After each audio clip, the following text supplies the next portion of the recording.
Hello everyone out there, how's it going? Today I'm going to be filming a Q&A video. So thank you to everyone who left me comments and on Instagram as well. That was really great. I've got a good selection of questions. A lot of the questions that I get are revolved around holistic nutrition and studying nutrition. Now I have already made a video strictly dedicated to answering all those sorts of questions. I'm going to leave a link to that video in the description box. I'm going to answer still a couple of questions related to it because there's some that I haven't answered before, but for the most part these questions are all relatively miscellaneous. But yeah, let's get started. I'm going to first start with the questions that I was asked on Instagram. This question comes from Little Lottie24 and she asks, what's a typical day in your life? What do you do in your free time at home usually? What do you love most about your healthy lifestyle? A typical day.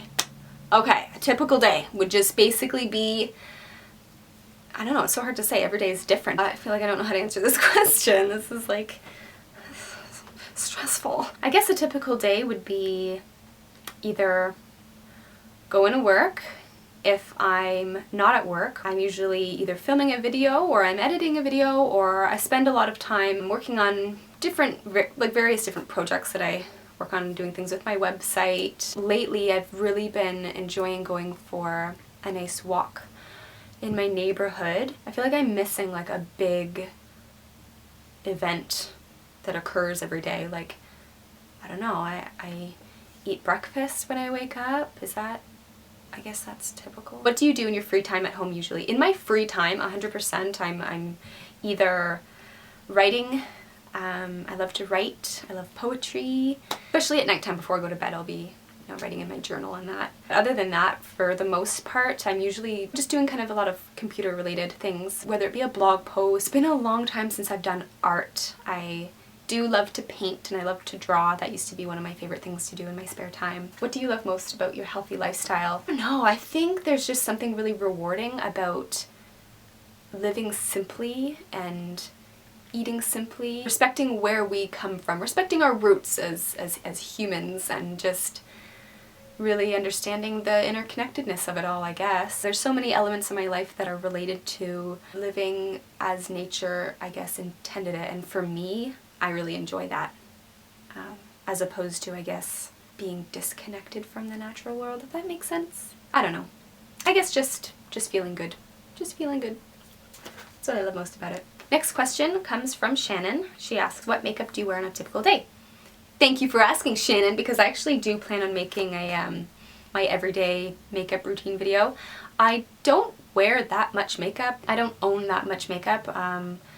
For the most part, I just wear foundation, blush, and mascara. That's the makeup that I wear. Next question comes from Claire, and she asks, are you an introvert or highly sensitive person? Am I an introvert? I would say that I definitely am on the more introverted side.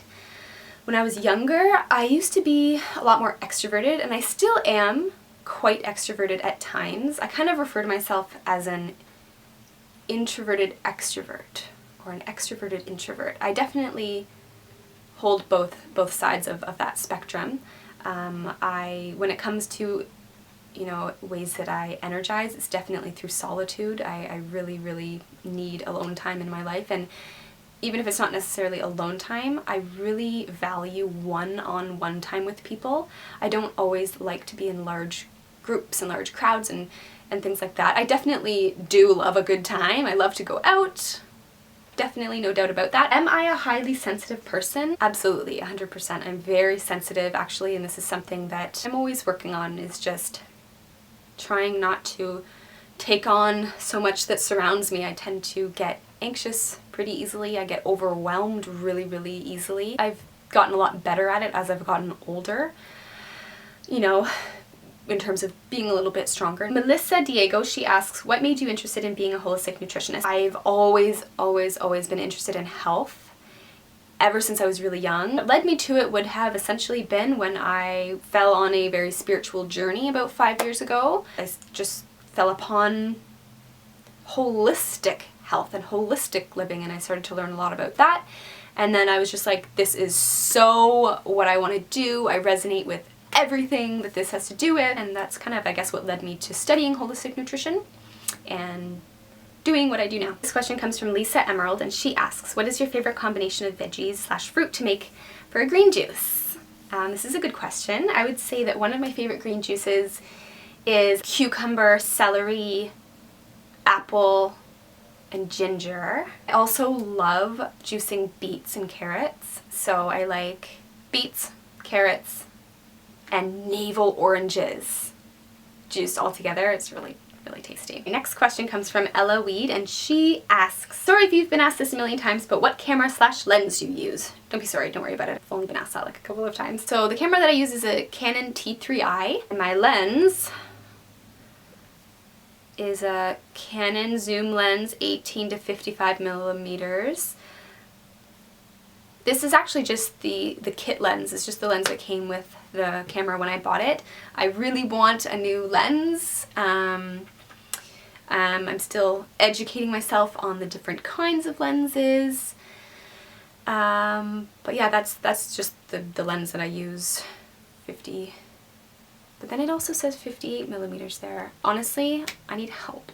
Next question comes from Stacy Waldo. She asked, did you make that quilt? And food's good for low thyroid. This quilt here, no, I did not make that quilt. I wish. God, I wish I could be a quilter, a knitter. I have knitted in the past, but I didn't really get very far. I love quilts though, like, love them. And I went to an Amish, like, town a while back, and there's this little shop that had these quilts. They're so beautiful, but they're like $1,000. So food's good for low thyroid. These would be foods that contain iodine. So think your sea vegetables. Kelp is a really good source of iodine. This is actually a really good video topic. If any of you guys are interested in just a few, tips on low thyroid function and some foods that are good for that, then leave me a comment below, and I will film a video on that, because there's a few things that you can do for low thyroid for sure. But yeah, I would stick with your iodine rich foods. Not if you have hyperactive thyroid, but if you have low hypoactive thyroid, then yeah, iodine rich foods. So just your sea vegetables, start with that. Next questions, actually there's 5 here. What do we got? Comes from Serena Moon. I'll just answer a couple of these. How did you get started with YouTube? This is a great question, and also I'm really curious to know how many of you out there remember me from my old channel, Flower Child 19. I got started with YouTube about 5 years ago when I was 19. And one of the first people that I ever discovered on YouTube was the Shaytards, and my brother had shown me them. I believe one of the first videos I saw was when Rocktard was born.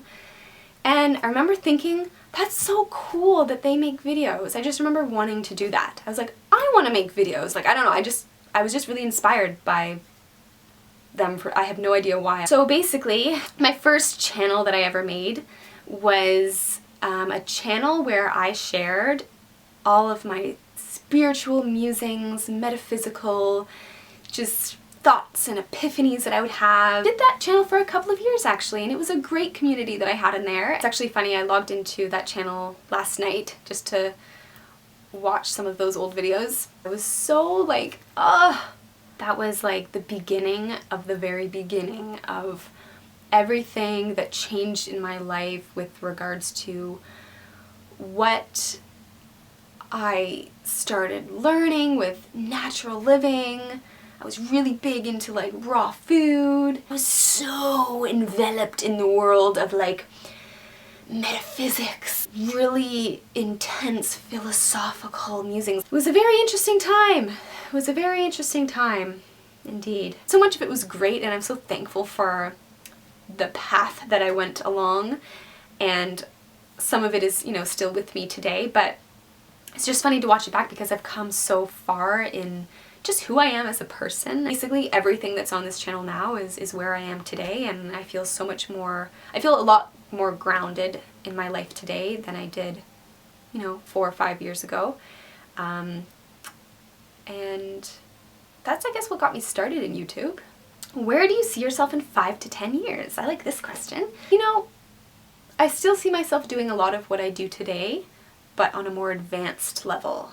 And who knows? Like, who knows what'll happen in 5 to 10 years? When I was looking at just the way that I was 5 years ago, I've changed tenfold. So I can only imagine how much will change again in 5 years from now. I'm sure things will be a lot different. I will definitely have children, at least one. Sometimes I think I want just one. Sometimes I think I want 2, and sometimes I think I want 4 kids. Do you accept patients? If so, outside of Toronto. I live in St. Catharines. Right now, currently, I'm not accepting clients. However, I am working on a very basic nutrition service that will be offered through my website. A service that is, you know, strictly for one-on-one discussing health concerns and things like that. But yeah, that will be available on my website. I'm not sure when, I'm still working on it, and if you're interested, it'll be available. If you're not interested, that's cool too. Next question comes from Leah, love it. Do you have any advice for someone who's struggling with binge eating and is having a hard time transitioning into a healthier lifestyle because of it? This is a hard question to answer because there's so many factors involved in that and in all sorts of different kinds of emotional eating. I think, you know, what I would say is to take one day at a time, one step at a time, and to incorporate one good thing, one good food, you know, each day if that's the best that you can do. And I think one of the main things to remember is to not berate yourself. Don't punish yourself if you've had a, you know, bad day, if you've had a day where it wasn't up to your, you know, your ideal standards of being as healthy as you can be. No one is 100% perfect, and to be honest, I don't even strive to be 100% perfect because I don't think that perfection in the greatest sense of the word is even attainable. And I think for me, for everyone out there, the best thing is to find your perfect balance. And emotional eating and binge eating is complicated. I think what can really help is to be aware of what emotions are present when you're binge eating, when you're having that period of just, I mean, we've all been there. What I would suggest for this though, when it comes to emotional eating, on a lined piece of paper, start writing non-stop until you get to the end of the paper. There is a term for this. I kind of forget what it's called, but do not put your pen down, just write. Write. Don't stop and think, well, what do I want to write next? Don't judge what you're writing. Don't worry about what you're writing. Just write. Just let everything in your mind out onto the paper non-stop until you've finished writing on that sheet of paper. You don't even have to do this for, you know, specifically emotional eating. This is actually a very healing, therapeutic exercise to do, to just let out what's on your mind. And it's interesting the things that you'll write down. Some things that you didn't even realize that were maybe bugging you will come out onto the paper. I've done this many times, and I would really suggest doing this. Do it every day for the next week or two and just let it out and try to get down to the root of how you're feeling. Next question comes from Jason Willie, and he says, what are your views on Jamie Oliver's food revolution that went global years ago, and would you consider doing a Q&A video or hangout anytime soon? Would I consider doing a Q&A video? Well, I might do a Q&A video, just stay tuned. Would I consider doing a hangout anytime soon? And I think what he's referring to are the Google Hangouts. Now, I don't know too much about the Google Hangouts, and to be honest, I haven't ever really put much thought into them because I don't really know how they work. Although I would consider doing a Google Hangout, of course, yeah, if people were interested in partaking in a Google Hangout. What are my views on Jamie Oliver's food revolution? To be honest, I don't know much about this food revolution. I should probably Google it or something. Does this have anything to do with when you're in the grocery store and you can see some meats that are certified humane? If it does have anything to do with the certified humane meats, I mean, I don't know much about it or what's behind that or what companies are supporting that, but it's better than not certified humane. So good on you, Jamie Oliver. Okay, so that's all the questions. Let me know if you guys have any other questions or if any of these topics that I covered are something that you would like me to delve into more on in a separate video. I can totally do that. Yeah, I will end this video there. Thank you again for all of you guys who asked me those questions. So I hope you guys have a lovely day, and I will see you soon. Bye!